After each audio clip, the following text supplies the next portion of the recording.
Boa noite, pessoal do nono diurno. Veja só, gente. Primeiramente, eu quero pedir desculpa para vocês, que eu acho que eu fiz uma pequena confusão na última aula. A prova de vocês, ela vai ficar para dia 20, 20 não, vai ficar para dia 1º de outubro, né?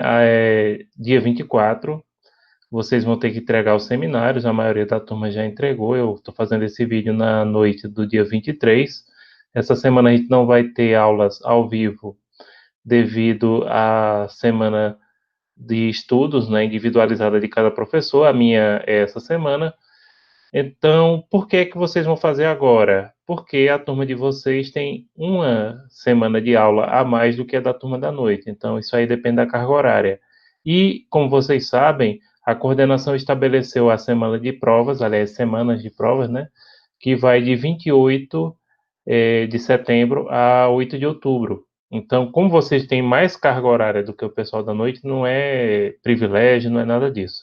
É porque vocês estão lembrados que esse semestre as aulas começaram a partir da quinta-feira, não foi isso? Aliás, quarta-feira teve a abertura, no começo de agosto, e quinta-feira vocês já tiveram aula normal comigo. O pessoal da noite não teve. Então, eles só foram ter aula na outra semana. Estou entendendo o que eu estou explicando para vocês, porque é que a prova da noite vai ser numa data diferente. Então, o que eu vou fazer hoje? O que a gente vai fazer nessa videoaula? Eu vou terminar um pequeno, acho que um slide e meio que a gente tinha ainda do ponto 6, que não vai cair na prova de vocês. A gente já viu a enquete aponta que a prova de vocês vai ter uma questão do ponto 1, uma questão do ponto 2, uma questão do ponto 3 e duas questões do ponto 4. Ponto 5 e 6 ficam de fora da prova. Mas para concluir o assunto, a gente vai passar para vocês agora e também eu vou dar dicas sobre a prova, tá bom? A prova de vocês vai ser remota. A turma de vocês optou totalmente pelo regime remoto, mas mesmo naquelas turmas que não houve essa opção inteira da turma, todo mundo vai ser remoto por questão de isonomia. A própria coordenação do curso já decidiu isso, tá certo? Mas eu nunca lecionei a turma de vocês e a minha metodologia de prova é bem específica, como vocês vão ver aqui. Para não ter um choque, mesmo considerando que essa prova remota seja feita em casa, tranquilamente, vocês vão poder responder com 24 horas. É importante eu detalhar essa metodologia, então por isso é que eu fiz esse vídeo aqui. Peço que todos assistam. Quem estiver assistindo agora, recomendo aos colegas que veja esse vídeo antes de fazer a prova, tá certo? Porque eu vou dar dicas importantíssimas aqui e eu vou cobrar na prova. Não vou aceitar, não, professor, nunca fiz prova com o senhor, não sei o quê. Eu estou fazendo um vídeo, né, para dar dica a vocês de como explicar o que é que eu quero, como é que eu quero que vocês respondam e resolvam essa prova, tá? Então, eu vou trabalhar em cima de uma prova do semestre passado. Então, vamos começar pela apresentação do finalzinho, né, do ponto 6. Então, vamos lá. A gente ficou aqui no final do ponto 6 para falar sobre a atuação da Corte Internacional de Justiça, né, que é o principal tribunal internacional da ONU e que tem sede em Haia. Lembrando que o ponto 6 trata sobre conflitos internacionais, soluções pacíficas, arbitragem.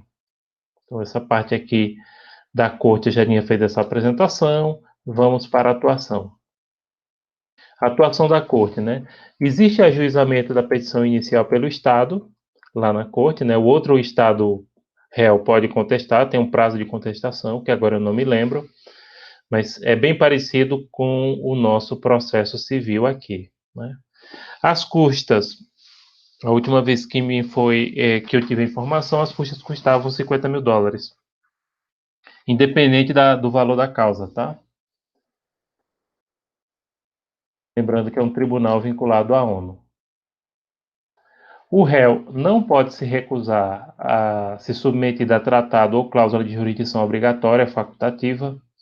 O Estado réu, gente, se o Estado réu ele está submetido a um tratado ou em um tratado em geral tem uma cláusula de jurisdição obrigatória, ele não pode se recusar. Essa cláusula de jurisdição obrigatória seria como foro de escolha. tá? Ela é facultativa por quê? Você diz, é obrigatória ou facultativa? Ela é facultativa de se escolher, mas a partir do momento que ela está presente em um tratado, ela se torna obrigatória, por isso que está aqui. Cláusula de jurisdição obrigatória facultativa. Então, os estados não são obrigados a escolher a Corte Internacional de Justiça como foro competente, e é nesse sentido que é facultativa. Mas se escolhe, se torna obrigatória. Bem, e caso o Estado não aceite a jurisdição da Corte Internacional de Justiça, ele pode sofrer sanções, inclusive militares, através do Conselho de Segurança da ONU. A sentença chama acórdão, né, porque é coletiva, tem natureza definitiva e obrigatória, não cabe recurso. Existem recursos internos, né, mas não cabe recurso da Corte Internacional de Justiça, por exemplo, para a Assembleia Geral da ONU ou para o Conselho de Segurança da ONU, né? Então, ela é terminativa, né? Claro, como qualquer tribunal superior, ele tem recursos internos, né? Inclusive para esclarecer o conteúdo da decisão, do acórdão, mas não há instância superior. O acórdão, como eu falei, ele pode ser executado através de denúncia ao Conselho de Segurança da ONU, que aplicará sanções à parte que desrespeitar as determinações da Corte Internacional de Justiça. Então, quem desrespeitar, não cumprir as determinações da Corte Internacional de Justiça, poderá sofrer sanções diretamente aplicadas pelo Conselho de Segurança da ONU.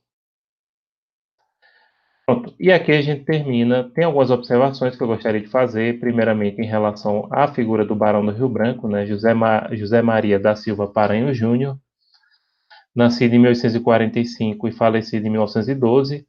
Tá aí a figura do Barão do Rio Branco, é um grande patrono da diplomacia brasileira e é um dos heróis nacionais do Brasil, né? Numa época que os países resolviam os problemas através da guerra, o Barão do Rio Branco resolveu todos os problemas de fronteira com o Brasil, seja na questão do Amapá, seja na questão do Acre, né? E garantiu cerca de 1 milhão de quilômetros quadrados pacificamente em áreas de litígio para o nosso país. Ele é o grande patrono da diplomacia brasileira. A Academia Diplomática Brasileira é chamada Instituto Rio Branco em homenagem a ele, e ele deixou princípios que até hoje regem a política externa do Brasil, como, por exemplo, a política externa do pacifismo, que é justamente através da resolução pacífica dos conflitos, a perspectiva de que o Brasil procura se relacionar da melhor forma possível com os estados vizinhos e a questão da preocupação com a excelência da formação do diplomata nacional. Na segunda unidade, a gente vai detalhar melhor essa questão da diplomacia, mas até hoje, né, o concurso de diplomata no Brasil é um dos concursos mais cobiçados, é um concurso que dá uma das melhores carreiras aqui em nosso país, e o próprio Barão do Rio Branco ajudou a consolidar essa necessidade da excelência na formação e na seleção do diplomata brasileiro. Então, o Barão do Rio Branco ele é bastante homenageado, né? Em Caruaru tem a Avenida Rio Branco, que é a Rua da Matriz. Quase toda a cidade do Brasil tem algum logradouro público Rio Branco. Já foi homenageado, inclusive, como vocês podem ver aí, na nota de 1.000 cruzeiros, que era corrente na época que eu era criança.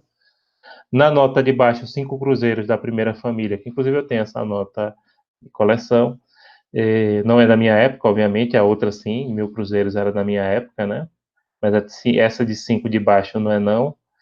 Mas ainda hoje algumas pessoas que colecionam, né, algumas pessoas como eu tenho, e devido à contribuição que ele deu ao nosso país. Então, toda homenagem para o Barão do Rio Branco é pouca. E hoje está presente, né, na moeda de 50 centavos, por incrível que pareça, eu pergunto às vezes, muita gente nem se toca que a moeda de 50 centavos de real tem a figura, né, do Barão do Rio Branco, ao lado do mapa do Brasil, porque ele ajudou, como eu disse, a resolver todos os problemas de fronteira que o nosso país tinha. Então, gente, as referências são aquelas básicas, né? O livro de Delbrando Dacioli, atualizado atualmente por Paulo Borba Casella, o livro de Mausuoli, principalmente, né, que é o melhor de todos, e o de Rezec, inclusive sobre Corte Nacional de Justiça, o de Rezec talvez tenha uma contribuição diferenciada, porque ele foi juiz lá, e ele faz menção a alguma jurisprudência, né? Então ele foi juiz na Corte Nacional de Justiça que a gente falou agora. E pronto, em relação ao ponto 6, basicamente é isso que eu tenho para passar para vocês. Agora, gente, eu vou falar sobre, deixa eu terminar essa apresentação, eu vou falar sobre a prova, né? Eu vou fazer essa questão da análise e explicação da prova de vocês. Bom, gente, eu vou escolher aqui uma prova da unidade passada, mas assim, o estilo de questões, não adianta, uma coisa importante é dizer, não adianta vocês olharem de outras turmas. Sempre é diferente a minha prova, embora o estilo seja o mesmo, tá? A metodologia de prova é a mesma. O que muda é o conteúdo das questões. E essa prova vai ser muito parecida com a prova que vai ser aplicada para vocês, que eu ainda nem fiz, vou começar a fazer amanhã. Mas, pelo que já foi votado, inclusive no Moodle, que eu já peguei agora, o resultado é uma prova que vai ter essas questões, né? Então, vamos lá.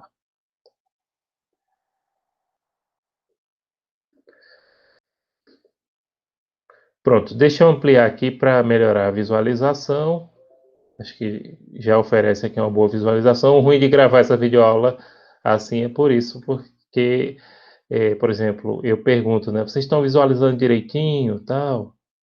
Primeira coisa, pessoal, a prova de vocês, ela tem 5 questões. Vocês só precisam responder 2 à escolha. Quem responder mais do que 2 questões, eu só corrigir as 2 primeiras, porque eu tenho quase 300 provas para corrigir, né? Essa prova vale 10. Porém, para os alunos que vão fazer seminários, o valor da nota será dividido por 2 e somada com seminários. A nota de exercício de fixação e do exercício complementar é extra, totalmente extra. Tá? Então, reparem que vocês... outra coisa. Esse exercício de avaliação ele só pode ser entregue através do Moodle. Não adianta se perdeu... entregar através do Moodle, entregar através. Não adianta. Se alguém perder por pouco prazo, professor, deu bronca na internet, entre em contato comigo, eu vou mandar outra prova, mas não essa aqui você não vai fazer, tá? São 24 horas para responder. Por isso que eu digo, não deixem para fazer no finzinho do prazo. Se alguém perdeu o prazo, professor, minha internet deu uma bronca pesada, não sei o quê. Beleza, só vai fazer outra prova diferente dessa, que vocês vão pegar, tá? Entenderam? Então, tenham cuidado com essa questão do prazo. E eu não aceito por e-mail, somente através do Moodle, até porque, como vocês sabem, o Moodle ele tem que estabelecer um registro que a própria coordenação do curso e a coordenação, mais do que a coordenação do curso, a coordenação pedagógica da instituição tem um acesso lá, entendeu? Porque eles estão puxando relatórios continuamente e encaminhando para a reitoria, enfim, analisando lá, e são coisas que nem a coordenação do curso comanda, tá? Sim, pessoal. A primeira questão de vocês vai ser sobre o ponto 1, História, Origens e Evolução do Direito Internacional. O que é que eu vou, o que é que eu vou pedir aqui? Eu vou, como nessa questão aqui, deixa eu selecioná-la, colocar, pode ser um fato histórico, alguma coisa que se relacione. No caso aqui, se relaciona com a presença do direito internacional na antiguidade, tá? Então, o texto é o seguinte: desde o início da história romana, a falta cometida contra os embaixadores era considerada violação do direito dos povos. Em uma das passagens da história de Roma, Tito Livio nos mostra a existência e a relevância dos trabalhos dos embaixadores e da consequente existência operativa do que se poderia chamar de diplomacia. E aí já era norma costumeira das instituições de direito internacional presentes na antiguidade. Então, a resposta de vocês tem que ser escrita de 5 a 15 linhas, fonte Arial, tamanho 12, negrito, espaço 1.0, formato Word ou PDF. Quem está com dificuldade, professor, só tem o celular, eu não consigo formatar. Eu não sei se vocês sabem, mas vocês podem baixar, inclusive no celular, o Office e usar através do seu e-mail institucional da SES. Procurem as informações no site da instituição, mas todo aluno nosso, devido a um convênio que a SES tem com a Microsoft, ele pode usar o Office gratuitamente. E também tem o Google Docs, que vocês também podem usar online. Então, eu não vou aceitar a justificativa, eu tiro ponto, por exemplo, se não tiver dentro dessa formatação. Uma coisa também que eu quero chamar é o seguinte: na resposta das provas, vocês devem redigir com as suas palavras, tá? De 5 a 15 linhas. redijam com as suas palavras. Não coloque citação direta, que é aquela no qual você copia ipsiliteris o que está. Só pode ter citação indireta, que é aquela no qual você escreve com as suas palavras aquilo que o autor original do texto estava colocando, tá? Então, não usem citação direta na resposta da prova. Tem que ser redigida com as palavras de vocês, certo? Outra coisa, tenham cuidado com a cópia. A cópia total ou parcial pode gerar anulação total ou proporcional da questão. E isso, infelizmente, a gente enfrentou várias vezes no semestre passado, que a gente também estava fazendo prova em sistema remoto, tá? Não copiem as provas dos colegas. Claro, a prova vai ser aberta. Vocês podem e devem discutir a resposta da questão com os colegas. Porém, cada um redija a sua resposta. Olha, beleza, você pode juntar com alguns colegas, eu acho que a resposta é essa, mas cada um redija com as suas próprias palavras. E caso vocês utilizem na resposta de vocês alguma referência que não seja as que compõem as referências básicas, a bibliografia básica do curso, vocês têm que colocar no final da prova, tá? Porque senão eu considero plágio e também anulo a questão. Então estejam atentos para isso. Não copiem dos colegas, respondam com as suas próprias palavras e caso vocês usem uma fonte que não seja aquelas que estão na bibliografia básica no final da prova, tem que ser citado nos termos da BNT. Então, a primeira questão vai ser sobre isso. História, origens e evolução do direito internacional. Vou colocar algum instituto jurídico e vocês vão relacionar com o histórico. No ponto 2,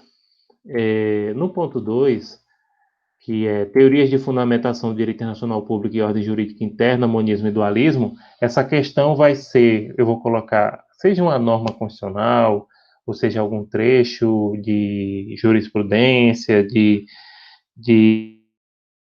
literatura, a ordem constitucional de um país, e vocês vão dizer que se ele é monista ou se ele é dualista. Se possível, indique o tipo de monismo, né?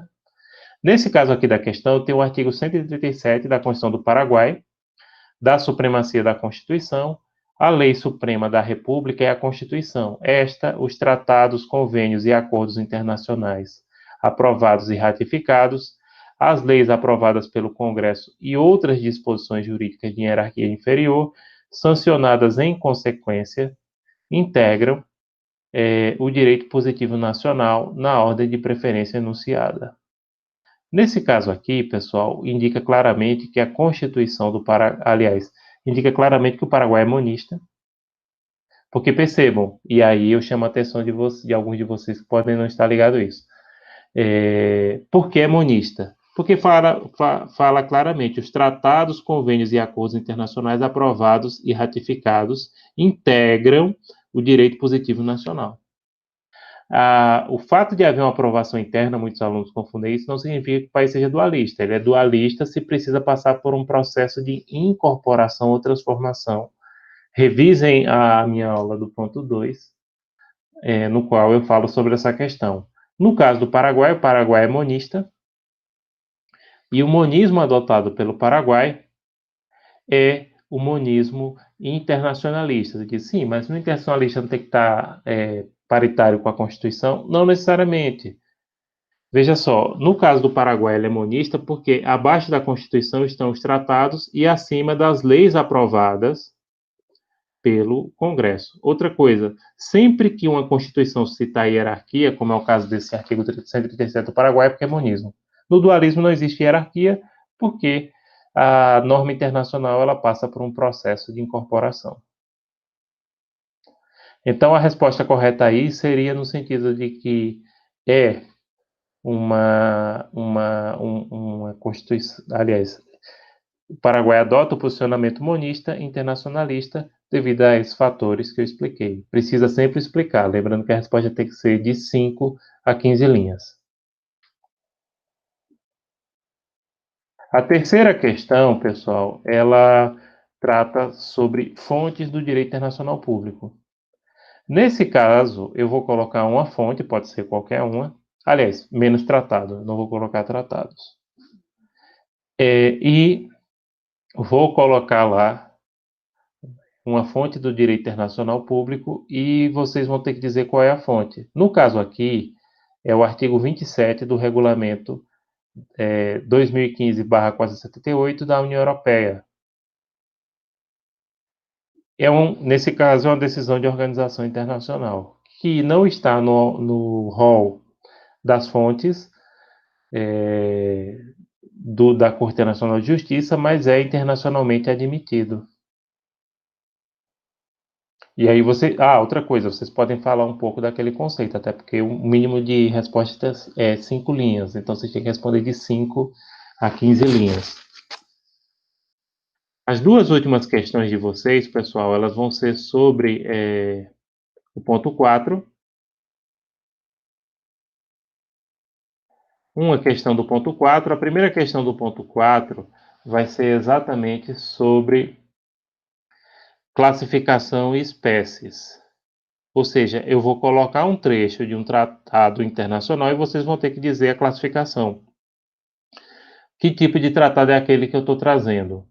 No caso aqui, é o artigo 49 do Tratado sobre o Funcionamento da União Europeia, o Tratado de Lisboa de 2007. Esse tratado aqui, primeiramente, ele é um tratado multilateral, porque ele é de autoria de organização internacional. Quando tiver organização internacional aqui, ele é multilateral. Se tivesse duas partes, ele seria bilateral. Apesar do nome tratado, poderia ser considerado uma convenção, por ser multilateral, né? Então, quando tem uma organização internacional aqui, ou se tivesse, por exemplo, Brasil et al., aí seria de fato, seria um tratado multilateral também, né? Se tiver duas partes, é porque ele é bilateral ou stricto sensu. Outra coisa, sendo um tratado sobre o funcionamento da União Europeia, é uma norma geral, é um tratado geral, não é um tratado-contrato. E é um tratado permanente também, porque é um tratado que não tem prazo de duração, é um tratado que estabelece a organização de uma entidade internacional. Então, nesse sentido, seria a resposta. A última questão dessa prova, mas eu ainda não decidi, enfim, vamos fechar. A prova de vocês vai cair uma questão também sobre controle de convencionalidade, tá? Então fica já avisado sobre isso. A primeira questão do ponto 4 é classificação espécies, no qual vocês vão ter que classificar uma espécie de tratado. E a segunda questão vai ser sobre controle de convencionalidade. Aí vocês vão ter que dizer que tipo de controle de convencionalidade é aquele que é trazido e falar um pouco sobre o controle de convencionalidade. Outra coisa, gente, sempre discutam o conteúdo da questão. Não façam resposta genérica. A resposta genérica eu só dou 2 pontos, valendo 5, né? O que é resposta genérica, que eu coloco tanto? Resposta genérica é aquela no qual o aluno fala em geral sobre o assunto, mas não discute o conteúdo da questão. Esse conteúdo da questão aqui, ele não é de enfeite, tá? Ele precisa ser utilizado na resposta. Porque a primeira coisa que eu noto, principalmente as turmas que não me conhecem, é que o aluno vem já botando a jurisprudência do STF, não sei o quê, que até por sinal aqui é trazida, né? Mas porque aqui eu estou trazendo. Se for um caso que, por exemplo, a primeira questão é sobre o Paraguai, o camarada vem falar da decisão do STF. O que é que o STF tem a ver com o Paraguai? Então, esse textinho que cada questão traz não é um mero exemplo. Vocês têm que responder encaixando a teoria do texto com esse trechinho aqui, tá? Vamos lá. No caso aqui, eu trouxe um trecho do recurso extraordinário 349.703/1 no Supremo Tribunal Federal, que discutia sobre o Pacto de São José da Costa Rica, 2008, né? Era a questão da prisão do depositário infiel. Aqui o STF fez um controle de constitucionalidade concentrado, foi exercido por um tribunal superior, porém não somente o STF exerce o controle de convencionalidade concentrado, né? A própria Corte Interamericana de Direitos Humanos, ela é o órgão supremo em relação a isso, não é o STF. Então estejam atentos, pessoal, não esqueçam disso. Esses textinhos que tem na prova, vocês têm que responder a prova misturando a teoria da literatura junto com esse textinho aqui. Então, na última questão é isso. Vocês vão indicar que tipo de controle de convencionalidade está presente na prova e falar um pouco sobre ele, de 5 a 15 linhas. As referências vocês já conhecem, né? São esses 3 autores aqui. E estão disponíveis essas edições lá na biblioteca digital da SES. Inclusive, já tem a 2020 para Mouse Wally, que estava 2019 porque essa é a prova do primeiro semestre, né?